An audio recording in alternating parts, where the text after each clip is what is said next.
Meidän kannattaa olla uskollisia ja kuuliaisia, niin niin. Niin, kuitenkin kun tullaan paikalle, niin julistetaan vaan ja lauletaan. Joo, ja No niin. No niin, tämä Jumalan sana tässä meille nyt tähän hetkeen on 1. Johanneksen kirja 4 ja jakeesta 7. Jumala on rakkaus.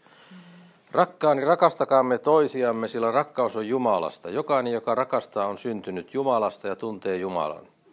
Joka ei rakasta, ei tunne Jumalaa, sillä Jumala on rakkaus. Siinä Jumalan rakkaus ilmestyi meille, että Jumala lähetti ainoasyntyisen poikansa maailmaan, että me eläisimme hänen kauttaan.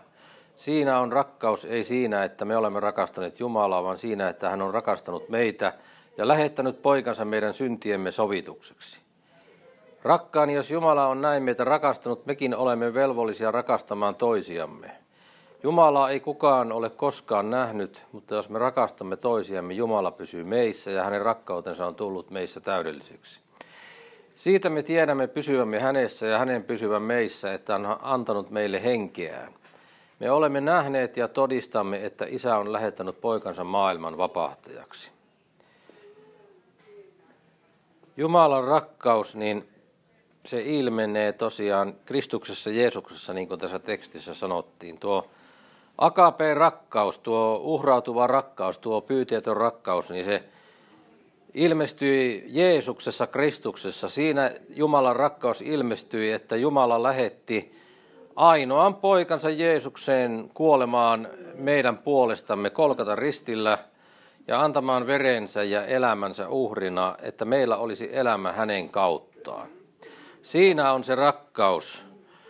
Ei siinä, että me olisimme rakastaneet Jumalaa, vaan että hän on rakastanut meitä ja lähettänyt poikansa meidän syntiemme sovitukseksi. Ja tuo syntien sovitus on tuossa se keskeinen asia, joka on kaiken ytimessä, tuo syntien sovitus. Sitä varten Jeesus tuli, että hän sovittaisi meidän syntimme ja vapahtaisi meidät kaikesta, mikä meitä sitoo ja mikä estää meitä vastaanottamasta iankaikkista elämää Kristuksessa Jeesuksessa. Ja siitä me tiedämme pysyvämme hänessä ja hänen pysyvän meissä, että hän on antanut meille henkeä, eli pyhän hengen antanut meille sydämiin. Ja hän antaa sen tänäkin päivänä jokaiselle, joka tahtoo sen vastaan ottaa ja ottaa tuon sovituksen vastaan Kristuksessa Jeesuksessa. Ja me olemme nähneet, ja niin tässäkin voidaan sanoa me kaikki, että me olemme nähneet ja todistamme, että Isä on lähettänyt poikansa maailman vapahtajaksi. Halleluja, kiitos Jumalalle ja kiitos sisar, että tulit tähän hetkeen ja me siunaamme sinua oikein runsaasti ja kaikkia läsnä olevia ja jatketaanko nyt vielä lauluilla? Joo. Seuraava laulu on Kortta Jylhyn Uutta virttä nyt laulaa sydän sinun riemyissään. Tämä on